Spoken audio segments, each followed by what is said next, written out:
नमस्कार दोस्तों, मैं हरिप्रसाद चौधरी, आपका दोस्त, सहयोगी व मोटिवेटर, आपके अपने यूट्यूब चैनल मंथन पब्लिकेशन पर आप सभी का फिर से हार्दिक स्वागत और अभिनंदन करता हूं। आज मैं आपके लिए इस वीडियो के माध्यम से भारतीय संविधान से संबंधित 30 अति महत्वपूर्ण प्रश्न लेकर के आया हूं, जो कि आपके लिए बहुत ही महत्वपूर्ण है, क्योंकि ये ऐसे प्रश्न है जो सभी प्रतियोगी परीक्षाओं में, जैसे SSC GD, Delhi police constable, CHSL, CGL, UP police, railway, Indian army, UPPSC, RPSC, MPPSC, all states exam में बार बार पूछे जाते हैं। तो दोस्तों, आपको वीडियो को पूरा जरूर देखना है और वीडियो पसंद आए तो दोस्तों वीडियो को लाइक एंड शेयर भी करें।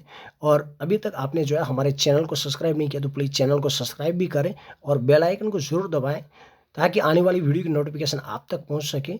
और अब बढ़ते हैं इसी के साथ आज के अपने पहले प्रश्न की ओर। तो दोस्तों, आज का अपना पहला प्रश्न है, एस.आर. बोम्मई बनाम भारत संघवाद का निर्णय मुख्यतः भारत के संविधान के कौन से अनुच्छेद से संबद्ध था? अनुच्छेद 29 से, अनुच्छेद 32 से, अनुच्छेद 352 से, अनुच्छेद 356 से। तो दोस्तों, अपना आंसर होगा अनुच्छेद 356। अपना आंसर क्या होगा? अनुच्छेद 356। अगला प्रश्न है, निम्नलिखित में से कौन लोक समिति के अध्यक्ष को नियुक्त करता है? केंद्रीय वित्त मंत्री, लोकसभा में विपक्ष का नेता, राज्यसभा का सभापति, लोकसभा का अध्यक्ष। तो दोस्तों, अपना आंसर होगा लोकसभा का अध्यक्ष, यानी कि डी। अपना आंसर क्या होगा? लोकसभा का अध्यक्ष, यानी कि डी। बढ़ते हैं अगले प्रश्न की ओर। अगला प्रश्न है, निम्नलिखित में से कौन भारत के नियंत्रक एवं महालेखा परीक्षक की रिपोर्ट की समीक्षा करता या करती है? लोकलेखा समिति, व्यय विभाग, केंद्रीय वित्त मंत्रालय, लेखा महानियंत्रक, मंत्रिमंडलीय सचिवालय। तो दोस्तों, अपना आंसर होगा लोकलेखा समिति, यानी कि ए। अपना आंसर क्या होगा? लोकलेखा समिति, यानी कि ए। अगला प्रश्न है, भारत के संविधान में निम्नलिखित में से किस एक से संबद्ध उपबंध स्पष्ट उल्लेखित नहीं है? अंतर्राज्यीय परिषद, अखिल भारतीय सेवाएं, भारत की आकस्मिक निधि, राष्ट्रीय विकास परिषद। तो दोस्तों, अपना आंसर होगा राष्ट्रीय विकास परिषद, यानी कि डी। अपना आंसर क्या होगा? राष्ट्रीय विकास परिषद, यानी कि डी। बढ़ते हैं अगले प्रश्न की ओर। अगला प्रश्न है, संसद के किसी सदन के सदस्यों की निर्भरताओं से संबंधित प्रश्नों पर विचार विनिश्चय करने के पहले भारत के राष्ट्रपति को निम्नलिखित में से किसकी राय लेनी होती है? उच्चतम न्यायालय की, निर्वाचन आयोग की, भारत के महान्यायवादी की, भारत के सॉलिसिटर जनरल की। तो दोस्तों, अपना आंसर होगा निर्वाचन आयोग की, यानी कि बी। अपना आंसर क्या होगा? निर्वाचन आयोग की, यानी कि बी। अगला प्रश्न है, गैर कानूनी रूप से निरुद्ध व्यक्ति के मोचन के लिए न्यायालयों द्वारा निम्नलिखित में से कौन सी एक रिट जारी की जाती है? अधिकार परीक्षा, प्रतिषेध, बंदी प्रत्यक्षीकरण, उत्प्रेषण। तो दोस्तों, अपना आंसर होगा बंदी प्रत्यक्षीकरण। अपना आंसर क्या होगा? बंदी प्रत्यक्षीकरण। अपना आंसर होगा बंदी प्रत्यक्षीकरण, यानी कि सी। अगला प्रश्न है, प्रांतों में आंशिक उत्तरदायी सरकारें निम्नलिखित में से किस एक एक्ट के अधीन गठित की गई थी? भारत शासन अधिनियम 1919 के अधीन, भारत शासन अधिनियम 1935 के अधीन, भारत शासन अधिनियम 1909 के अधीन, भारत शासन अधिनियम 1892 के अधीन। तो दोस्तों, अपना आंसर होगा भारत शासन अधिनियम 1919 के अधीन, यानी कि ए। अपना आंसर क्या होगा? भारत शासन अधिनियम 1919, यानी कि ए। अगला प्रश्न है, गीता रहस्य नामक पुस्तक का लेखक कौन है? गोपाल कृष्ण गोखले, बाल गंगाधर तिलक, अरविंद घोष, बारिंद्र घोष। तो दोस्तों, अपना आंसर होगा बाल गंगाधर तिलक, यानी कि बी। अपना आंसर क्या होगा? बाल गंगाधर तिलक, यानी कि बी। बढ़ते हैं अगले प्रश्न की ओर। अगला प्रश्न है, भारतीय राष्ट्रीय कांग्रेस की स्थापना कब हुई थी?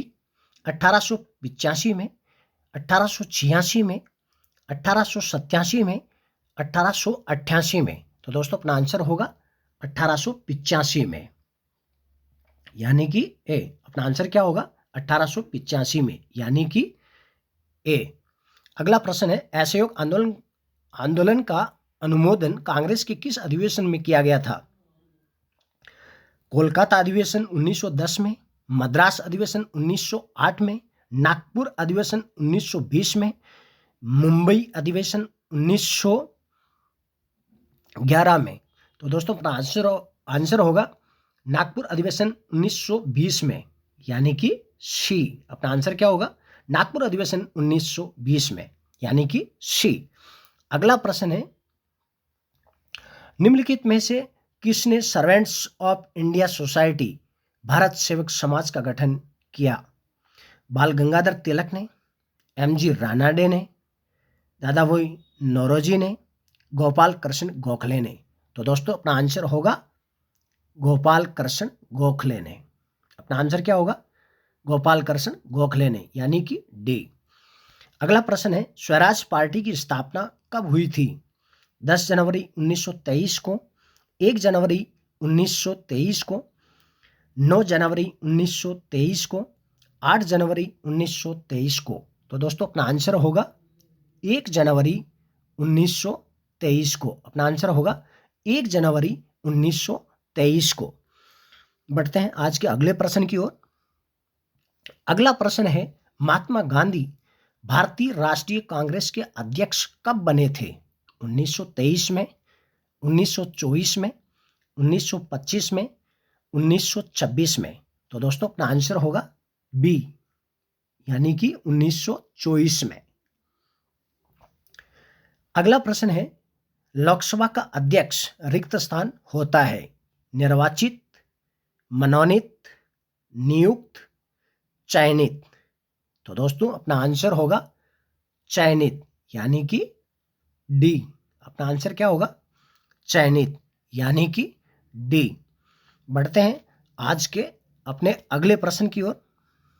अगला प्रश्न है, संसद के किसी सदस्य की अयोग्यता विषयक मामले को संदर्भित किया जाता है? राष्ट्रपति को, सदन की नियम समिति को,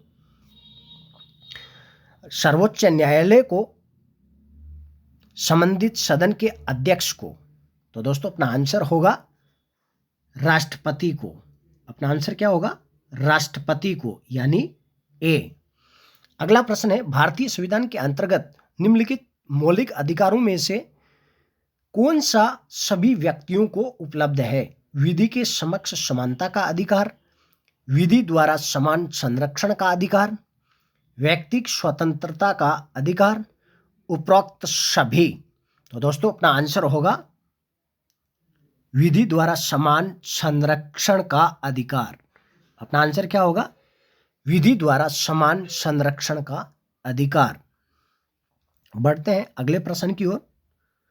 अगला प्रश्न है, यदि उच्च न्यायालय के किसी न्यायाधीश की उम्र को लेकर विवाद पैदा हो जाए तो इसका निर्धारण कौन करेगा? सर्वोच्च न्यायालय का मुख्य न्यायाधीश, संबंधित उच्च न्यायालय का मुख्य न्यायाधीश, राष्ट्रपति, भारत का महान्यायवादी।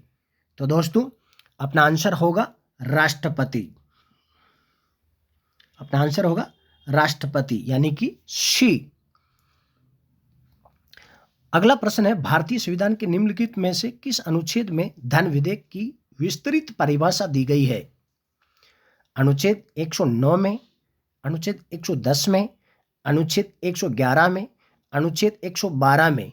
तो दोस्तों अपना आंसर होगा अनुच्छेद 110 में, यानी कि बी।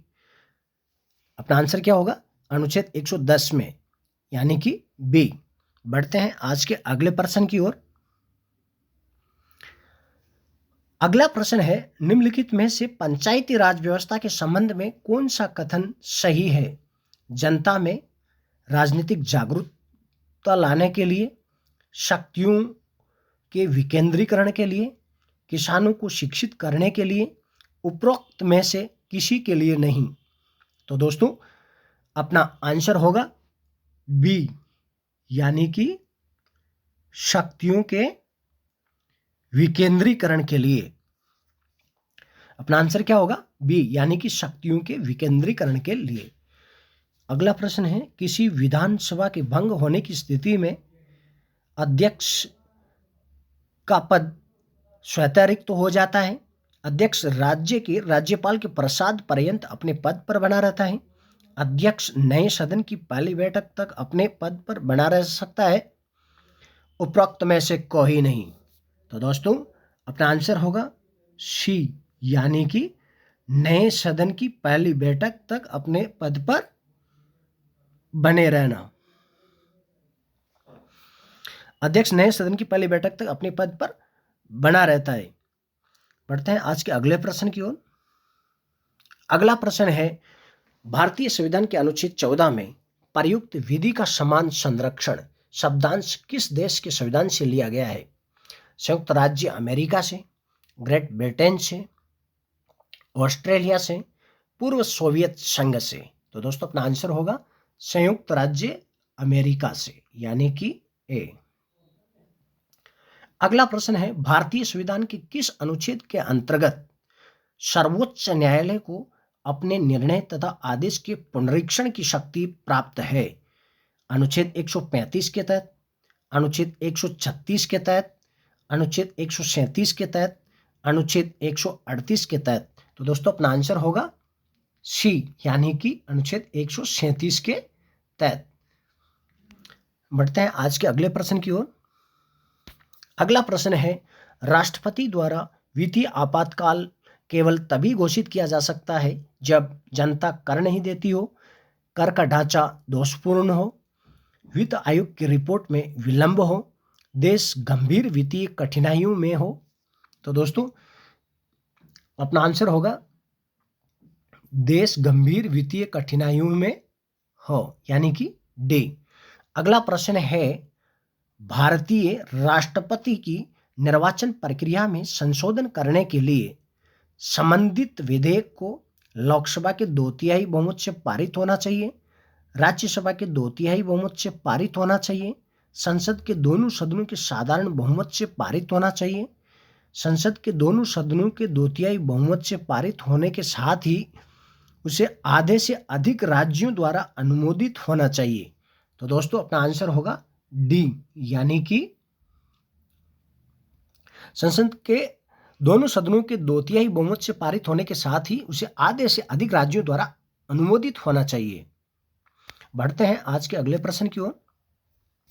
अगला प्रश्न है, भारतीय और अमेरिकी संघवाद में जिस बिंदु पर समानता पाई जाती है वह है अवशिष्ट शक्तियों का केंद्र के पास होना, अवशिष्ट शक्तियों का राज्यों के पास होना, कुछ मामलों में समवर्ती क्षेत्र का प्रावधान होना, केंद्र और राज्यों के बीच विवाद को सर्वोच्च न्यायालय द्वारा निपटाया जाना। तो दोस्तों अपना आंसर होगा केंद्र और राज्यों के बीच विवाद को सर्वोच्च न्यायालय द्वारा निपटाया जाना, यानी कि डी। बढ़ते हैं अगले प्रश्न की ओर। निम्नांकित में से किस समिति ने भारतीय संविधान में मौलिक कर्तव्यों को समाविष्ट करने की संस्तुति की थी? सीकरी समिति ने, बरुआ समिति ने, स्वर्ण सिंह समिति ने, राजा स्वामी समिति ने। तो दोस्तों अपना आंसर होगा स्वर्ण सिंह समिति ने। अपना आंसर क्या होगा? स्वर्ण सिंह समिति ने। बढ़ते हैं अगले प्रश्न की ओर। अगला प्रश्न है, निम्नलिखित में से कौन सा आयोग या समिति भारतीय संविधान द्वारा स्थापित है? योजना आयोग, राष्ट्रीय विकास परिषद, क्षेत्रीय परिषद, उपरोक्त में से कोई नहीं। तो दोस्तों अपना आंसर होगा उपरोक्त में से कोई नहीं, यानी कि डी। अपना आंसर क्या होगा? उपरोक्त में से कोई नहीं। अगला प्रश्न है, संघ सरकार निम्नांकित में से किस विषय में राज्य सरकारों को निर्देश दे सकती है? संघीय विषयों के संदर्भ में, उभयनिष्ठ सूची के संदर्भ में, राज्य सूची के संदर्भ में, उपरोक्त में से कोई नहीं। तो दोस्तों अपना आंसर होगा सी, यानी कि राज्य सूची के संदर्भ में। अपना आंसर क्या होगा? राज्य सूची के संदर्भ में। बढ़ते हैं आज के अगले प्रश्न की ओर। अगला प्रश्न है, भारतीय संविधान में अवशिष्ट शक्ति प्रदान करने के लिए किसको आदर्श माना गया है? ऑस्ट्रेलिया, संयुक्त राज्य अमेरिका, कनाडा, भारत सरकार अधिनियम 1935। तो दोस्तों अपना आंसर होगा सी यानी कि कनाडा। अगला प्रश्न है, केंद्र तथा राज्यों के मध्य विवादों का निर्णय भारत का सर्वोच्च न्यायालय करता है। परामर्शदात्री क्षेत्राधिकार के अंतर्गत, अपीलीय क्षेत्राधिकार के अंतर्गत, संवैधानिक क्षेत्राधिकार के अंतर्गत, प्रारंभिक क्षेत्राधिकार के अंतर्गत। तो दोस्तों अपना आंसर होगा प्रारंभिक क्षेत्राधिकार के अंतर्गत। अपना आंसर क्या होगा? प्रारंभिक क्षेत्राधिकार के अंतर्गत। तो दोस्तों आज का सेशन बस इतना ही। कैसे लगी हमारी जानकारी कमेंट करके ज़रूर बताएं और वीडियो देखने के लिए आप सभी का बहुत बहुत धन्यवाद।